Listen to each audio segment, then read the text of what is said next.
establece un edicto. Y la promulgación de este edicto obligaría a todos a tratar a Darío como si fuese Dios. Escuche. ¿Sabe que hay hombres que quieren pasarse como Dios? Que quieren ser como Dios. Amén, aleluya. Y siempre hay unos. Pero qué palabra yo digo aquí. Mire, hermano, ese perro no es malo. Eso es que es de Venezuela. Pero es una palabra que es de Venezuela. O sea, a mí se me sale. Pero tenía unas personas al lado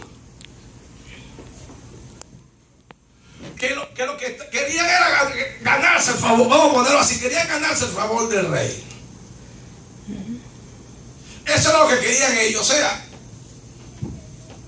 ganarse el favor del rey. Después yo le digo, ganarse el favor del rey. Entonces, el castigo por violar este edicto consistía en que el que lo violara fuera echado en el foso de los leones. Aleluya. Pero como en los días de su juventud Daniel no permitió que las circunstancias alterasen sus convicciones. Oh, gloria a Dios. Oh, gloria a Dios. A lo mejor usted ha visto esta historia, pero esta vez la estamos viendo. Yo lo estoy viendo desde otra perspectiva. Yo he predicado esto en otras ocasiones, pero estoy viendo esto como de otras perspectivas. Como que mucha gente se levanta en contra tuya para hacerte daño, aunque sabía las implicaciones del edicto promulgado por Darío. Cuando Daniel se enteró que este edicto había sido firmado, ¿qué hizo? Entró a su casa y, abierta las ventanas de su habitación que daban a Jerusalén, se arrodillaba 3 veces al día, oraba y daba gracias delante de su Dios, como él solía hacerlo. Ahora, aquí hay un énfasis en la acción del profeta. El hecho de tener las ventanas abiertas, postrarse con el rostro hacia Jerusalén y hacerlo 3 veces al día, todo esto indicaba la determinación de aquel hombre de Dios de demostrar su fidelidad hacia Dios, a quien había servido toda su vida. De demostrar su fidelidad a Dios y no al hombre. Porque muchas veces las circunstancias nos hacen tomar decisiones equivocadas. Y cuando hay decisiones que van en contra de Dios, cuando hay decisiones que van en contra de lo que Dios quiere hacer, entonces la persona recta ante Dios va a reconocer que eso no es así. Y se va para firme, y suceda lo que suceda, y pase lo que pase, va a decir no, porque eso no es así. Así era Daniel. Vive Dios, aleluya. Daniel era claro ante las cosas de Dios. Y el verso original dice: Daniel 3 veces al día arrodillándose, orando y dando gracias delante de Dios, testimoniaba su inquebrantable confianza en el Dios del cielo. Aleluya. Eso es lo que dice el texto original. O sea, Daniel había experimentado lo que era confiar en Dios a pesar de las circunstancias. Daniel no olvidó lo que pasa cuando confiamos y experimenta un milagro. Los conspiradores con un grupo espiaron a Daniel y lo vieron orando y rogando en la presencia de Dios. Y cuando vieron esto, van a donde el rey y le declaran que Daniel le había sido infiel, que Daniel había sido infiel a él y que había quebrantado el edicto. Imagínense la bajeza de aquellos hombres cuyos corazones endurecidos por la envidia albergaban solo mala voluntad hacia Daniel.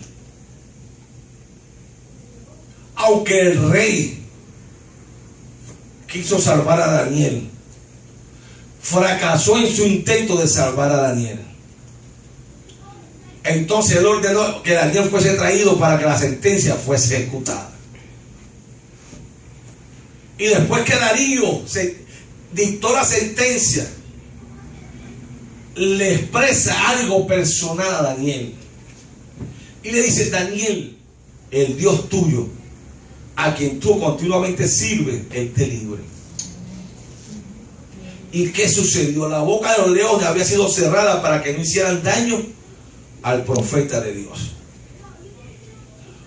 Porque Daniel dijo ante él, o sea, ante Dios, dijo: fui hallado moralmente limpio y puro. Amén. Y el Hijo de Dios debe ser puro delante de Dios. Pero también tiene que ser puro delante de los hombres. Amén, aleluya. Porque Daniel también expresó y dijo: y aún delante de ti, le dijo al rey, y aún delante de ti, oh rey, no he hecho nada malo. Entonces, aquí vemos algo sobrenatural. Aquí vemos que la liberación de Daniel fue efectuada por un milagro sobrenatural. Daniel había sido calumniado por hombres malvados que ahora tenían que pagar por sus propias vidas. ¿Cuántas veces no nos han calumniado a nosotros? A ti, a mí. Daniel había sido de los primeros llevados cautivos a Babilonia.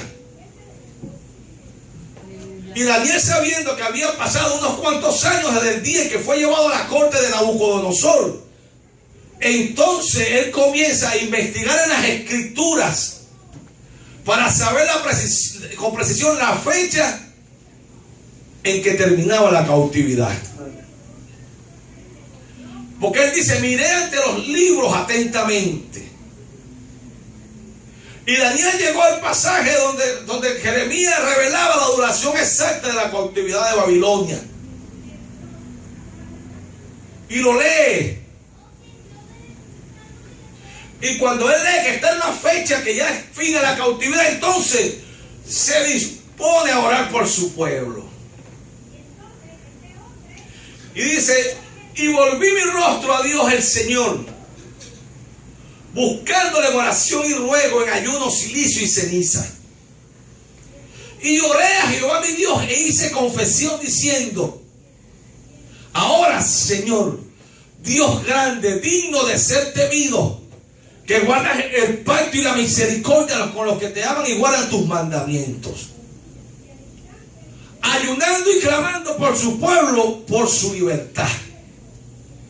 Reconoció que estaban sufriendo las consecuencias de su pecado, de su alejamiento a Dios. O sea, el clamor de Daniel estaba orando. El clamor de él era por el perdón de los pecados de su pueblo.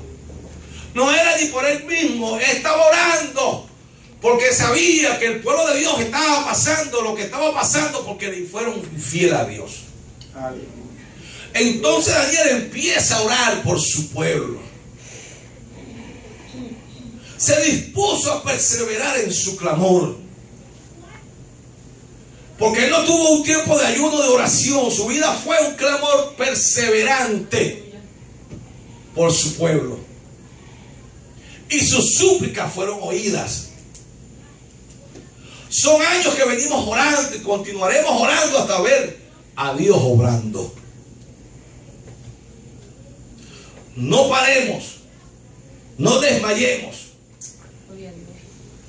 hasta ver nuestra ciudad, nuestra nación, nuestro esposo, nuestra esposa, nuestros hijos, nuestra familia. No desmayemos, sigamos hasta que lo veamos realmente a los pies del Señor. Daniel se dispuso a entender. Muchas veces estamos dispuestos a muchas cosas, pero no entender. Siempre estamos pendientes de emitir juicios antes de entender. Iglesia, es tiempo de pedir a Dios revelación a nuestro espíritu para entender situaciones o circunstancias que sobrevengan a nuestras vidas. Entender quiénes somos. No llegaste por casualidad o por la agonía de tus problemas.